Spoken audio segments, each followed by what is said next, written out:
A blessed day po sa ating lahat. Welcome po sa programang Unlearn Error, Spread the Truth. Ito po ay Bible Course in Systematic Theology. Yung mga naghahangad pong lumago spiritually and maging healthy ang kanilang spiritual life. At yung mga kinakailangan po nating doktrina, sistematikong teolohiya ay makuha natin. Ay in-encourage ko po kayo na sumama sa pag-aaral ng Systematic Theology po, series ito. So, handa na po ba tayo? Tayo po ay nasa Bible Doctrine 10. Do the strict and particular Baptist and Arminian have their framework of doctrine? Pag-aaralan po natin ito. Introduction po, paunawa sa Bible Doctrine 10 na ito ay pinag-isa na lang natin ang Bible Doctrine 10 at Bible Doctrine 11 na iniaaral ni Pastor Jared Smith. So, aral na po tayo sa Bible Doctrine 10. Ano po ang inaasahan natin na matutunan sa Bible Doctrine 10? Number 1, mayroon po bang framework o systematic theology ang strict and particular Baptist? Number 2, ang mga Arminian po ba ay may diagram ng framework of doctrine nila? Number 3, ano po ang relevance at summary statement ng Bible Doctrine 10? Aral na po tayo ng Biblia. Mayroon po bang framework o systematic theology ang strict and particular Baptist o tinatawag nating High Calvinist? Yes. Mayroon po silang framework of doctrine, systematic theology o tinatawag noon na body of divinity. At ito ay nahati sa dalawang kategorya o uri. Number 1, doctrinal and systematical theology. Ang 17th at 18th century gospel preachers ay mas nagbigay diin sa usapin ng doctrinal at systematic na pangangaral o pagtuturo.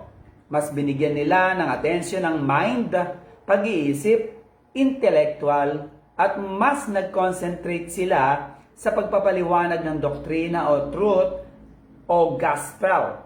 Kaya makikita natin kay John Skepp, John Gill, John Bryan, at iba pang 17th at 18th century preachers na mas concerned sila kung paano ang pira-pirasong truth, doctrine o gospel ay nagkakaugnay-ugnay sa kanyang kabuuan.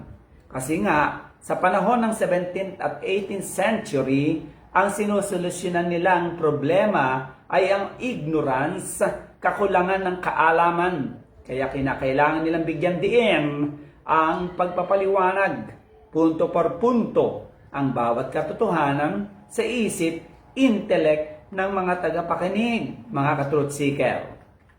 Isa sa thorough, pinaka-refined at pinaka-comprehensive o meticuloso o pinaka-sistematiko at pinakamalapit na aral sa Biblia na nailatag na doktrina ay ang 2 set volumes ng Doctrinal Divinity at Practical Divinity ni John Gill. Ang 2 volumes na ito ay nananatiling matatag, nakatindig at hindi mabalik. Hindi mapasubali ang aral mula sa Biblia, mga ka-truth seeker. At ito ay nananatiling pinaka-the best na articulations at arrangement ng Bible doctrine from generation to generation. At if God willing, ito yung systematic theology na pag-aaralan natin at ihimay-himayin natin in the future if God willing.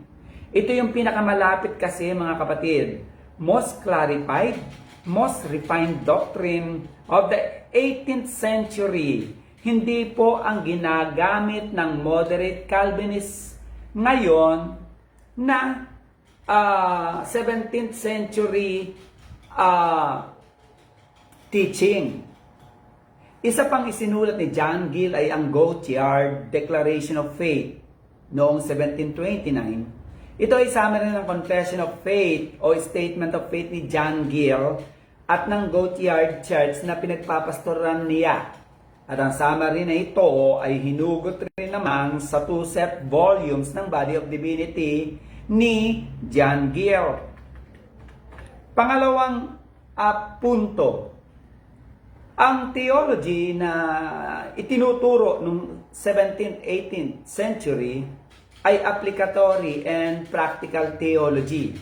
Ang 19th at 20th century gospel preachers ay mas nabigyan ng diin sa praktikalidad at aplikasyon ng pagsasabuhay at pag-a-apply ng katotohanan sa pang-araw-araw na karanasan at sitwasyon na kinakaharap ng mga Kristiyano. So, sa 19th and 20th century.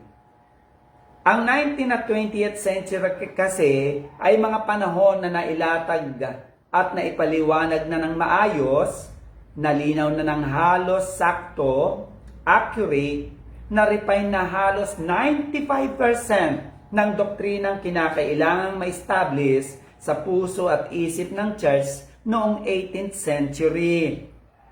Kaya ang kailangan namang mailatag mula 19th century hanggang 20th century, hanggang sa panahon natin, ay ang praktikalidad na application ng mga doktrinang nailatag na noong 17th at 18th century. Na nakapokus kasi yung 17th at 18th century sa intellectual.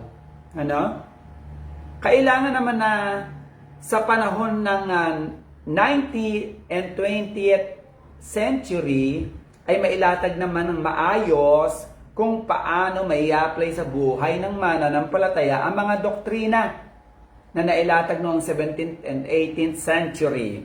Ano ang relevance ng mga doktrinang nailatag na noong 17th at 18th centuries?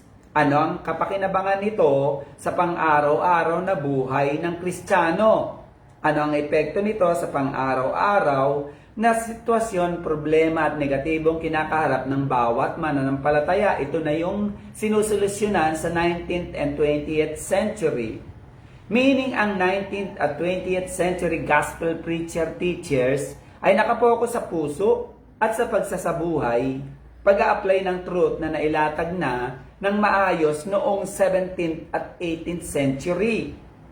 Kaya pagdating sa panahon nila Gadsby, Philpott, Booth, James Wells at John Hazelton ay mas binigyan diin nila ang application ng truth, doktrina, gospel sa kaluluwa ng mga mananampalataya. Binalansin nila ang problema ng intellectualism at cold formalism ng mga aral, ng paghamon sa puso at pagbibigay diin sa pagsasabuhay ng gospel, doctrine, and truth. Ang framework of doctrine ng strict and particular Baptist ay matatagpuan natin sa mga insinulat ng mga high Calvinists sa mga biographies nila, hymns, sermons, articles, letters, books, at magazine na inilathala nila during that time, mga ka-truth seeker. Punta po tayo, mga ka-truth seeker, sa pangalawang tanong. Ang mga Arminian po ba ay may diagram ng framework of doctrine nila katulad ng High Calvinist, Strict Particular Baptist Church? Yes po, marami po. Pero tatlo lang po ang ibibigay nating diagram ng Arminian. Number 1 po ay ang sikat na The Romans Road to Salvation. Biblical presentation naman po talaga ayon sa Romans Road to Salvation that we are sinner by nature and by choice. And we are enemies of God. We receive eternal life as free gift. And God demonstrated His love for us as His enemies. Ang hindi po biblical dito sa Romans Road to Salvation ay ang komanda, we must trust and surrender to Jesus as Lord para maligtas tayo. Ang Romans Road to Salvation ay walang kinalaman o walang kaugnayan sa gospel ng Panginoong Hesus, mga kapatid, mga ka-truth seeker. At ang presentation na ito ay walang kinalaman o kaugnayan sa kapangyarihan ng Diyos para maligtas tayo, mga ka-truth seeker. So, lalo na po ang we must trust and surrender to Jesus as Lord para maligtas tayo. Mali po yan. ito ay iniuutos o ini-o-offer lamang sa mga regenerated na. Hindi po sa lahat without exemption or exception. Ang kaligtasan po kasi, lalo na sa usapin ng justification, trust, faith, surrendering of life, ay hindi po nakakapag-justify. Hindi po root cause, hindi po basehan ng pagka-justify natin ang trust, faith, o surrendering of life. Hindi po tayo napapawalang sala dahil nananampalataya tayo. Tayo pa ay pinawalang sala o inaring ganap sa eternity, hindi pa po tayo pinapanganak. Ephesians 1:4, napakalinaw mga kapatid. According as He, the Father, has chosen us in Him before the foundation of the world, that we should be holy and without blame before Him. Anong pinupunto niyan? Verse 1, Ephesians 1:4. Ang pinupunto po ay ito. In eternity, hindi pa tayo pinapanganak mga kapatid. Wala pa tayo sa mundong ito. Tayo ang makasalanan. In time. Wala pa tayo in time. Sa eternity, ay itinuring na tayo ng Diyos na walang sala. Walang kapintasan sa eternity. Walang sinuway, walang kasalanan o banal sa harap ng Ama o justified. Meaning, ang pagka-justified natin ay hindi nakasalalay at hindi nakabase sa faith, trust, pag-surrender ng life natin. Ito ay nakabase at nakasalalay sa Ama na nagdesisyon na tayo ay i-justify before the creation of the world. Ephesians 1:4. Punta po tayo sa Ephesians 1:7. Ano po ang basehan ng pagka-justify natin? Bakit in eternity, ginustify na tayo ng Ama sa ating mga kasalanan? Ephesians 1:7. In whom we have redemption through His blood, the forgiveness of sins, according to the riches of His grace. Ano ibig sabihin yan? Ephesians 1:7. Si Jesus at ang promised redemption niya sa Ama ang basihan ng pagka-justify natin sa ating mga makasalanan. Hebrews 4:2. For unto us was the gospel preached, the good news of salvation. But the word preached did not profit them in the Old Testament, that being mixed with faith in them, dahil walang pananampalatayang nakalagay sa pakikinig nila. Hebrews 4:3. For we which have believed do enter rest. Tayo na mga nanampalataya ay pumasok sa kapahingahan. Makikita po natin dito, sa Hebrews 4:2 and 4:3, ano po ba kasi ang trabaho ng faith? Paano po nag-ooperate ang faith sa ating mga regenerated na? Ang faith po kasi ay resting on the promises of salvation. Hebrews 4:2, 4:3. O pagsandal na lamang ng mga regenerated na o pagiging dependent na lang nating mga regenerated sa ginawang justification ng Diyos sa atin. Ang saving faith, ito po ang ibig sabihin o trabaho ng saving faith. Ang saving faith ay pagka-realize, pagkatanto, pagkaunawa sa kaligtasan justification na ginawa ng Diyos in eternity. Ang saving faith ay pag-appreciate o pag-i-enjoy na lang sa ginawang pagliligtas o justification ng Ama sa atin in eternity, hindi pa tayo pinapanganak, mga ka-truth seeker. Ang saving faith na mayroon tayo ay assurance, kapahayagan ng ating katiyakan sa justification, salvation ng Diyos, at ang saving faith na umiiral sa atin ay ebidensya sa ating sarili at sa ibang tao, ng justification o salvation na nasa atin na talaga. Hebrews 11:1. So, ang trabaho po ng saving faith is not to save us. Ang trabaho po ng saving faith is faith na umiiral dahil na-regenerate ka na, dahil iniligtas ka na ng Lord in eternity, mga ka-truth seeker. Alam niyo po ba na ang Romans Road ay isang uri ng proselyting tracts na ang layunin ay i-convert ang tao sa Kristyanismo sa pamamagitan ng pre-offer of the gospel para sa lahat without exceptions. Hindi ito biblical evangelism, mga ka-truth seeker.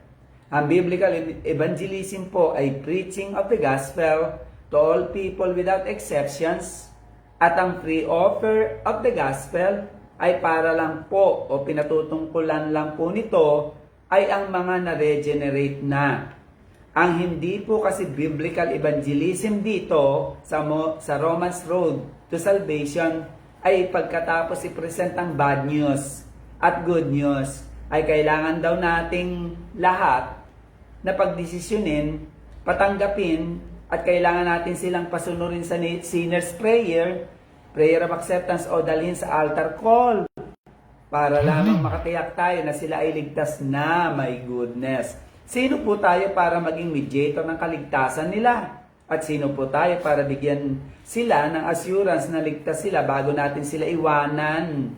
Ang trabaho lamang natin is to present, tell the truth, at trabaho naman ng Diyos ang magligtas, mag-regenerate, magbigay ng saving faith, at mag-convert.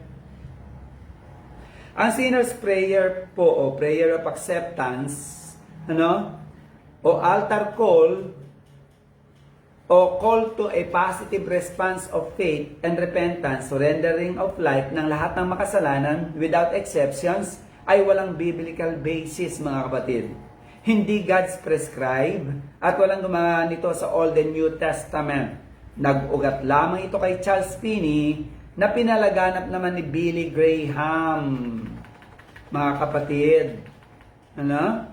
So, ano ba yung Romans Road to Salvation? Yung framework of doctrine ng Arminian. We are all sinners by nature and by choice. Romans 3:23. We receive eternal life as free gift. Romans 6:23. God demonstrated His love for us, His enemies. Romans 5:8. We must trust and surrender to Jesus as Lord to be saved. Romans 10:9-10.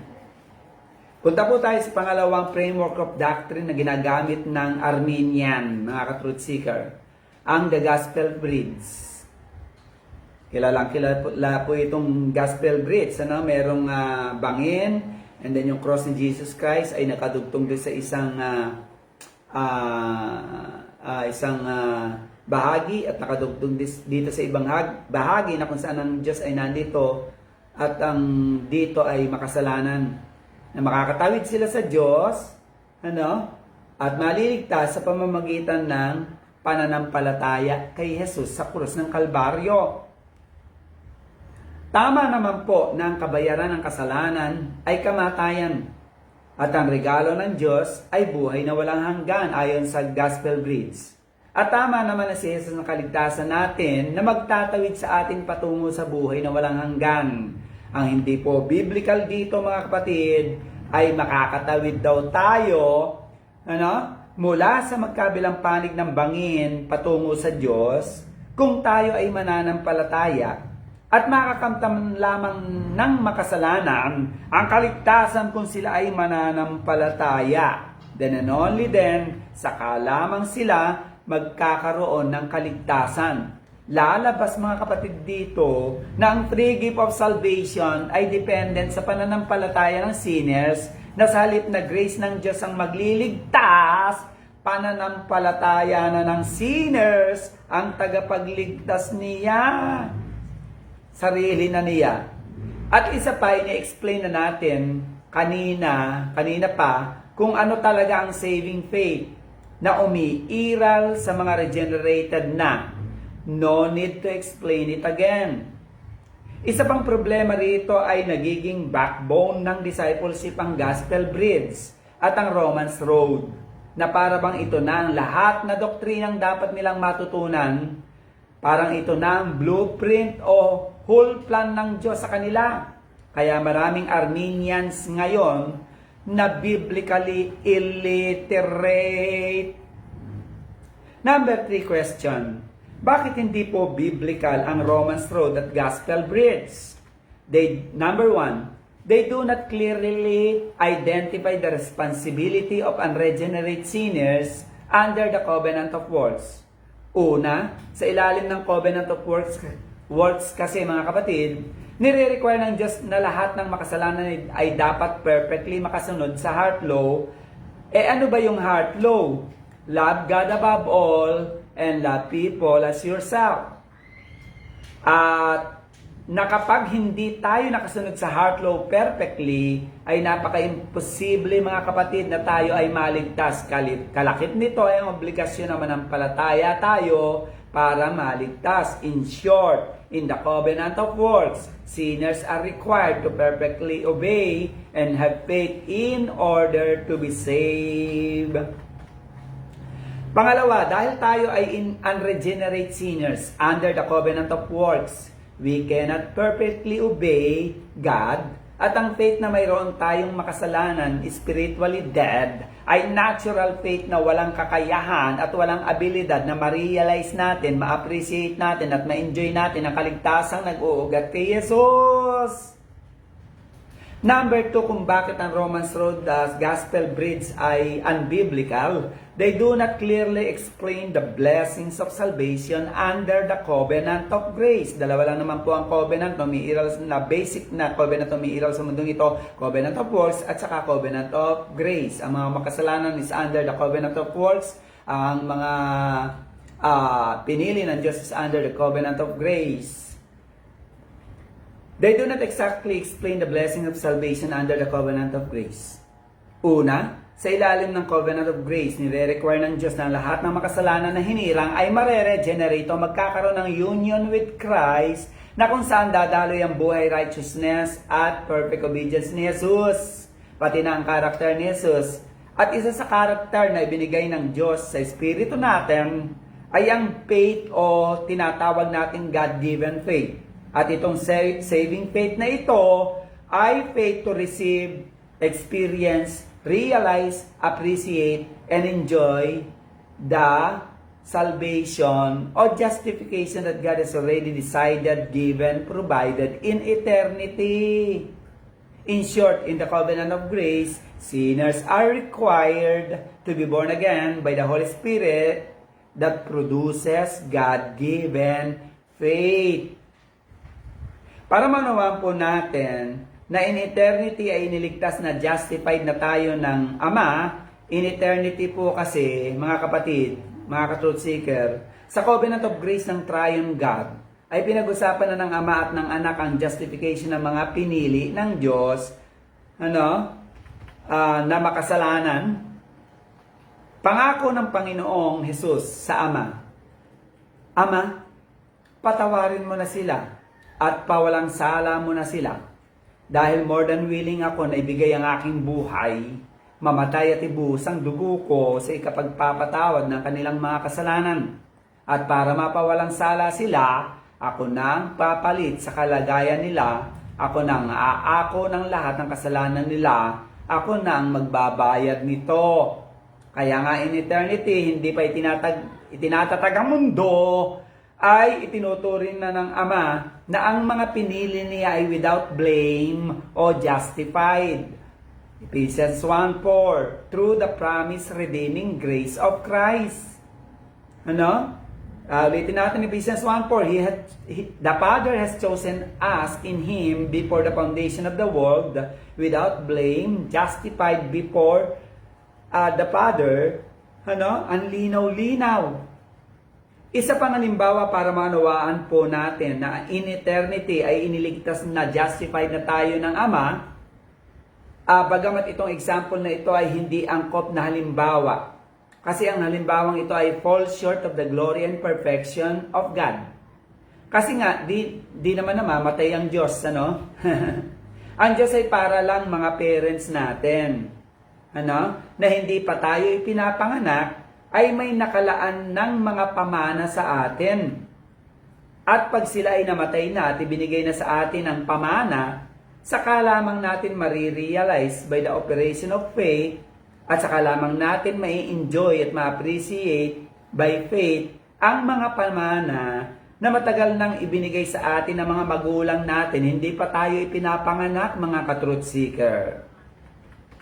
Pangalawang punto de vista po, at ang mga na-justified na ng Ama in eternity ay kinupkop ng Ama bilang tunay niyang mga anak. Ephesians 1:5. Having predestinated us unto the adoption of children by Jesus Christ to Himself. Sabi diyan, itinalaga na tayo ng Diyos noong pang eternity para kupkupin na anak niya sa pamamagitan ng Panginoong Jesus. Ang konteksto po ng pagka-adapt ng Ama sa atin ay si Jesus at ang promise redeeming grace ng ating Panginoong Jesus sa Ama. Pangatlo po natin na dapat tandaan, ang mga inadapt naman ng Ama ay i-regenerate ng Holy Spirit in time. At dahil tayo ay regenerate sinners na, under the covenant of grace, we can now obey God, and our obedience flows from Christ's perfect obedience, Christ's righteousness, Christ's life, Christ's character, Christ's graces.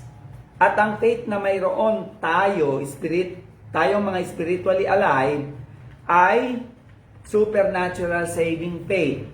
Na tanging authorized para ma-realize natin, ma-appreciate natin at ma-enjoy natin ang kaligtasang binigay na ng Ama sa atin noong pang-eternity. At ang kaligtasang ito ay nag-uugat sa redeeming grace ni Jesus. Another question, ano po ang mga obserbasyon na dapat nating mapansin sa mga aral na diniscuss natin? Una, hindi pa tayo nilalalang. Wala pang faith na nag-e-exist sa atin, mga ka-truth seeker, ay pinili na tayo ng Diyos, iniligtas, justified by the Father, sa pamamagitan ni Jesus. Kinupkop na tayo ng Ama, adopted sons, at ang kinupkop ng Ama ay i-regenerate ng Holy Spirit in time. Meaning, ang justification at saka son by adoption ay nangyari sa eternity. Hindi pa tayo pinapanganak, wala pa tayong faith. So, meaning, ang justification at saka ang son by adoption ay unconditional. It does not require faith, repentance. It does not require your participation, contribution, cooperation. It does not require your decision, your choice, your free will. It does not require anything in this world. But God has decided it in eternity. Justification and adoption. At ang inadapt ng Ama ay i-regenerate niya, sons by new creation. Isa pang dapat nating pansinin dito, mga kapatid, ang tama pong order ng salvation ay justification, susunod adoption, susunod po regeneration. Pero unpopular po itong teaching na ito. But bagamat unpopular po yung teaching na ito, this is the apostolic biblical teaching na dapat maunawaan ng mga truth seekers na katulad natin. Sa mga ordinaryong mga Christian group po, ang nauuna po ay ito. Ma-regenerate ka muna, sons by new creation. Pagkatapos mong ma-regenerate, ma-justify ka. Pagkatapos mong ma-justify, i-adapt ka ng Ama. Maling proseso po yan ng maling order po yan ng Ordo Salutis. Pero yan po ang mga common teaching na mali. Number 2, na dapat nating matutunan na obserbasyon, ang saving faith na mayroon tayo ay bigay ng Ama at ibinigay ito sa mismong espiritu natin. Kaya nga, nagbubunga ang espiritu, new nature o living spirit natin ng saving faith, Galatians 5:22. Meaning, ang saving faith na mayroon tayo ay hindi natural faith yan. Hindi moral faith, hindi doctrinal faith, hindi historical faith. Ang saving faith na ibinigay sa atin ng Ama ay ang tanging faith na authorized para sa usapin ng realization, appreciation, enjoyment, resting in the promises of God that you are already saved. Ibinigay sa atin ito bago palalangin ang mundo, yung justification, adoption. Ano ang paunawa o aral ng may akda ng libro ng Hebreo sa mga regenerated o Christian na o ligtas na? Ito po, Hebrews 11:1, ISB translation. Now faith is the assurance that what we hope for will come. Ang faith daw natin ay nagbibigay katiyakan sa mga inaasahan nating pangako ng Diyos na pagliligtas. So, dito sa Hebrews 11:1, nilinaw, ang faith natin ay hindi nagliligtas, ang faith natin ay hindi nakakapagligtas, ang faith natin ay hindi basihan ng kaligtasan, ang faith natin ay hindi cause ng kaligtasan, kundi ang faith natin ay kapag nanampalataya pala tayo, itong pananampalatayang binigay ng Diyos sa atin, God-given faith, saving faith, ay faith na nagbibigay ng katiyakan. Na ligtas na nga talaga tayo. At ang pangalawang sentence ng Hebrews 11:1 ay kinuha natin sa BBE translation. Ganito ang pagkakasalin.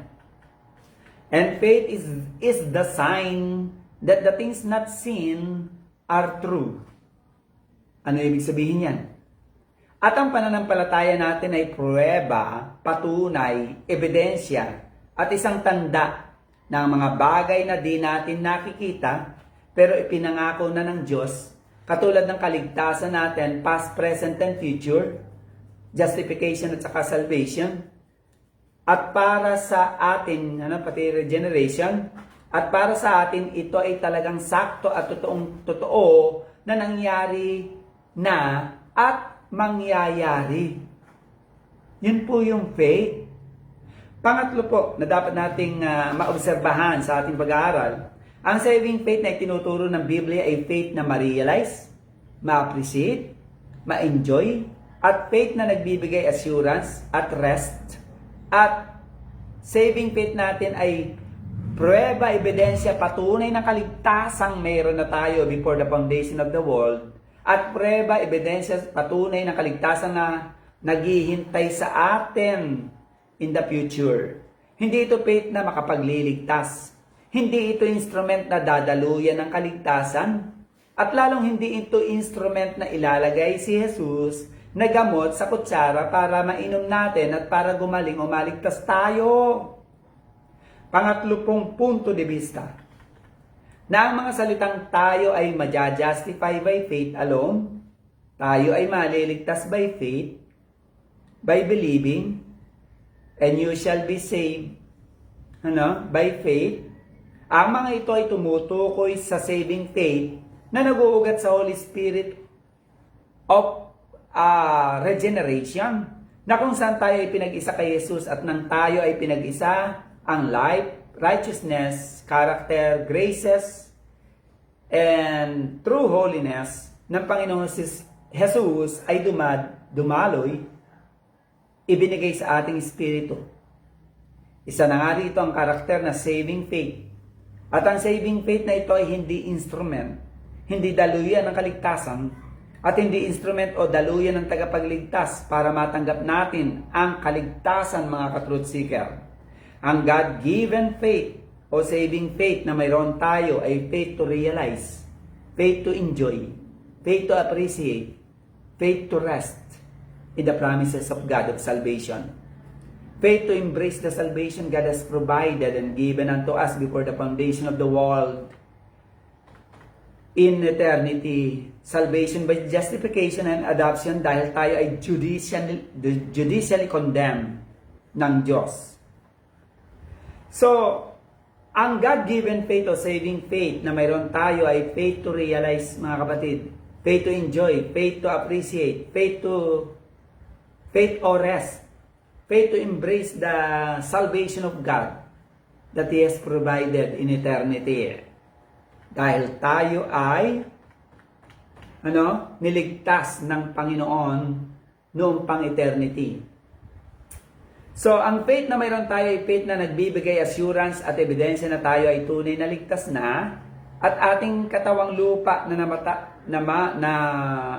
namamatay ay ililigtas ng Diyos patungo sa new heaven and new earth, mga ka-truth seeker. Number 3 na problema ng Romans Road to Salvation Gospel Breeds, they do not clearly distinguish between God and creation. Na ang Diyos ay creator, sovereign, ruler, perfect, na sovereign will niya ang magliligtas sa atin, hindi free will natin. That He demanded perfect obedience at lahat tayo ay hindi perfectly nakasunod kaya we are under judicial condemnation. Na ang Diyos ay perfectly absolute, pure, holy kaya He demanded pure, sanctified holiness on our part because of our sins. We are in spiritual corruption. We are totally depraved sinners. We need to be regenerated or sanctified by the Holy Spirit. Number 3, kung bakit may problema pa ang Romans Road at saka Gospel Bridge, they do not rightly identify the meaning and nature of saving faith. Pinapaliwanag na po natin kanina pa yan. Na ang mga regenerated na ay may bunga ng karakter ni Jesus, isa rito ay ang pananampalataya ni Jesus na dumadaloy at nag-uugat, dumadaloy sa espiritu natin. At ang pananampalataya na ito ay hindi sa atin. Ang pananampalatayang ito na dumadaloy mula kay Jesus patungo sa espiritu natin ay nahayag sa ating kilos, gawa, salita at isip, mga ka-truth seeker. Ito yung pananampalatayang regalo ng Diyos na in time ay kusang magmamanifest na hayag para sa realization, realidad, applicatory ng justification na natanggap na noong pang eternity. Saving faith is Christ's faith, God-given faith, God's gift. Hindi ito natural faith na mayroon tayo, mga ka-truth seeker. Hindi ito faith natin, hindi ito yung faith, mga kapatid, na mula mismo sa Diyos, bigay mismo ng Diyos. Walang faith natin at hindi faith natin na makakapag-justify sa atin. Saving faith is God's to give. Saving faith is God's gift. It is not ours to give. It is not ours to offer to God. Another question, bakit pastor sinasabi ng Biblia na kapag nanampalataya tayo ay maliligtas tayo? Acts 16:31. At sinabi ni Pablo at Silas sa jailor na bantay, believe on the Lord Jesus Christ, and thou shalt be saved in thy house. O, tignan mo, pastor, sinabihan ni Pablo, yung jail guard, na maliligtas siya kung mananampalataya. Kapatid, hindi po yan ang pinupunto ng talata ng Acts 16:31. Ang sinabihan at inopera ng gospel dito ni Pablo na jail guard ay nakitaan na ni Pablo ng regenerated spirit. Kaya sinabihan niya ang jail guard sa Acts 16:31 na manampalataya ka. Dahil nakitaan na niya na umiiral yung faith sa loob ng taong ito because of God's regeneration in the heart of man. In the spirit of man, I mean. At marirealize mo, manampalataya ka, sabi niya sa jail guard. Meaning, manampalataya ka at marirealize mo, jail guard, ma-appreciate mo at mai-enjoy mo ang salvation ng Diyos na ibinigay niya sa iyo. At makikita naman natin na ang jail guard ay talagang regenerated na at dumadaloy na ang saving faith sa kanya sa Acts 16:32 hanggang 40. Dahil inimbitahan ni Pablo, inimbitahan ng jail guard, sila Pablo na ipangaral ang gospel sa buong sambahayan niya at sila ay nagpabautismo pati ang kanyang sambahayan. Acts 16:32 to 40. Isa pang talata, subukan natin. Palasak po ito, John 3:16. For God so loved the world that He gave His only begotten Son, that whosoever believes in Him should not perish but have an everlasting life. O tingnan mo, pastor, magkakaroon lang tayo ng buhay na walang hanggan kung tayo ay sasampalataya. Mali. Alam niyo po ba sa Greek word niyan? Ito ang Greek word niyan. Whosoever believes. O literal na sinasabi, whosoever is believing. Sa Tagalog, ang sino mang nananampalataya na at kasalukuyang nananampalataya na at kasalukuyang nananampalataya ay may buhay na walang hanggan. Yun ang ibig sabihin yan. May buhay na walang hanggan ka na kasi, kaya nananampalataya ka, na-regenerate ka na, kaya ka nananampalataya. Ang kanyang pananampalataya kasi, o yung pananampalatayang binabanggit dyan sa John 3:16, ay hindi pananampalataya para maligtas. Ito yung pananampalataya, to realize, to understand, the truth na ang Diyos ay nakapagbigay na ng buhay na walang hanggan sa tao, at ang saving faith ay enjoyment, resting, assurance, proof, appreciation na lang ng kaligtasang eternal life na binigay ng Diyos sa John 3:16 at sa mga nananampalataya na at kasalukuyang nananampalataya.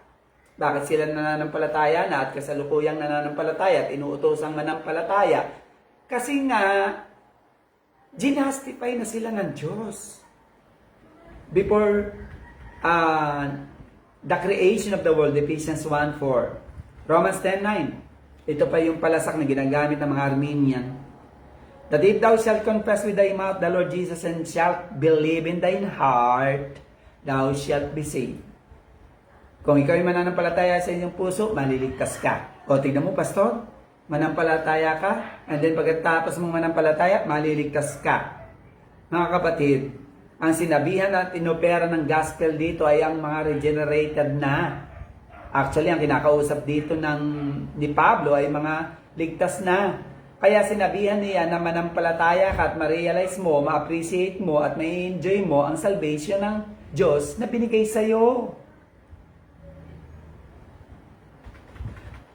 Tandaan po natin ang saving faith, God-given faith, mga ka-truth seeker. Supernatural faith o God's gift of faith ay dumadaloy mula sa regeneration at union natin kay Jesus through the regenerating power of the Holy Spirit in our spirit. Dadaloy ang God-given faith at mag-ooperate sa puso, isip, gawa at kilos natin. Then we will savingly believe. Ang ibig sabihin na we will savingly believe ay mananampalataya tayo o marirealize natin, ma-appreciate natin at ma-enjoy na natin ang salvation na ibigay sa atin ng Diyos. Remember, our own faith will never save us. It is powerless to save. It is dead, weak, unregenerated faith. It is null and void to save us. Christ is mighty to save, and Christ's faith is powerful to save. Christ's faith, God-given faith, or our saving faith, is just a realization, appreciation, enjoyment. It is just a rest in the promise of God. It is just embracing the salvation God has given unto us in eternity. The saving faith that manifests in us is just an assurance, proof, evidence that all the promises of God in ours is ours, no matter what, no matter how.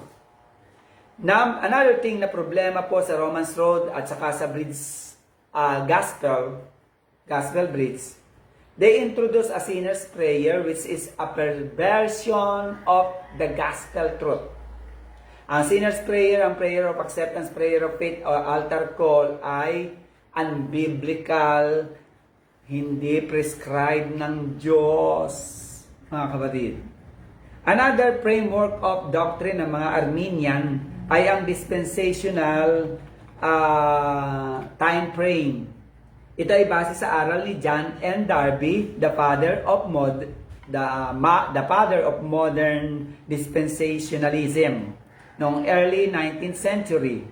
At ito ay pinalaganap naman ni Cyrus Scofield sa kanyang Scofield Reference Bible na ini-embrace ng karamihan ng mga Armenian o dispensationalist. May 7 time period daw na kung saan iba-iba ang pakikitungo ng Diyos sa bawat kapanahonan na ito. Iba ang ibinigay na obligasyon ng Diyos kay Eva Dadan at iba ang obligasyong iniatang ng Diyos kay Noah. At sa panahon natin ay iba rin ang dealing o pakikitungo ng Diyos sa atin. Ayon sa kanilang paniniwala, bago dumating si Jesus sa mundo, ang grasya ng Diyos ay nagbibigay lakas sa makasalanan na sumusunod sa kautusan. Ngunit sa kapanahunan natin ngayon, by God's grace ay binigyang lakas tayo na manampalataya kay Jesus. So para sa kanila, makasalanan ay naliligtas bago dumating si Jesus by obeying the law. At under the New Testament ay maliligtas na tayo by faith in Christ. Madali lang makilala ang mga dispensationalists kasi bukang bibig nila ang rightly dividing the word. O kaya yung salitang mix-up doctrine, MAD. Ano? Bukang bibig nila ang mangyayari sa hinaharap. Bukang bibig nila ang millennium, rapture, tribulations, at halos lahat ng current event na nangyayari ngayon ay palagi nilang binibigyang espekulasyon o haka-haka konektado para makonect sa end times event. Nasa halip sana ay tingnan ang mga event sa mata ng Covenant of Grace at hindi sa end time events. Dahil ang reference point o overall plan ng salvation at ang blessing at future natin ay nakaangkla lahat sa Covenant of Grace. Hindi ang mga espekulasyon o haka-haka sa bawat event na mangyayari sa hinaharap katulad ng mga ginagawa ng dispensationalist. May isa tayong kilala na kinikilalang one of the best Bible teachers sa Reformed circles. Ito ay si John MacArthur. Siya ay dispensationalist, pero siya ay Calvinist at the same time. Katulad nga ng palagi kong sinasabi mga ka-truth seeker, ang ating loyalty ay sa truth, hindi sa truth framers. Ang loyalty natin ay sa truth closest to the Bible, hindi sa Bible experts. Ang dispensational time frame ay hindi compatible o hindi akma sa framework of sovereign grace ng Diyos. Ang mananampalataya na naniniwala sa dispensationalism ay nagpapakita lamang na siya ay walang alam at totally confused sa mga usaping may kinalaman sa kaligtasan o covenant of works at covenant of grace. Ang dispensational time frame ay nakalinya sa theology ng Arminianism o humanistic view. Mga kapatid, kung kayo ay nasa ilalim ng mga teachers ng dispensationalism, how I pray na sana ibuksan ng Diyos ang ating mga mata sa katotohanan at ugutin tayo sa convoluted o bukol-bukol, bako-bako, masilimuot, komplikadong system of theology na ito.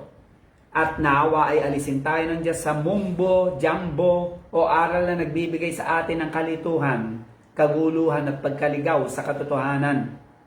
Ang time frame ng dispensationalism ay hindi biblical for many points. It does not rightly distinguish between God and the creation. It does not rightly identify how God administers grace to human race throughout the course of history. It does not rightly divide history into its biblical divisions. It does not rightly identify the responsibility of unregenerate sinners under the covenant of works. It does not rightly identify the blessings of salvation under the covenant of grace. It does not rightly identify the purpose of God for the nation Israel. It does not rightly identify the purpose of God for His spiritual elect people. It does not rightly interpret the end times and related events. Hindi ko na po in-explain kung bakit hindi biblical ang dispensationalism. Isa-isa hindi ko na in-explain. Dahil ang napaka-common lang po sa evangelism ngayon ay ang Romans Road at ang Gospel Bridge. Sa Bible Doctrine 11 po ay didiscuss natin bakit ang sinner's prayer, prayer of acceptance o prayer of faith at altar call ay unbiblical at inimbentong aral lang ng mga Arminian humanistic group. Ano po ang relevance ng ating pinag-aralan na Bible Doctrine 10 sa araw na ito? Number 1, to teach biblical theology. it must be doctrinal and practical. Dapat may intellectual part and practical application. Number 2, to biblically evangelize, we must preach the gospel to all without exceptions, but to offer the gospel to regenerate or to the lost sheep. But to offer the gospel, it is only for the regenerate and for the lost sheep of God. Summary statement po ng ating pinag-aralan, Bible Doctrine 10, Biblical Theology must be doctrinal and practical para sa balansing pagtuturo sa mga nagtatanong ng truth at naghahanap ng truth, mga kapatid. Biblical theology must be doctrinal and practical.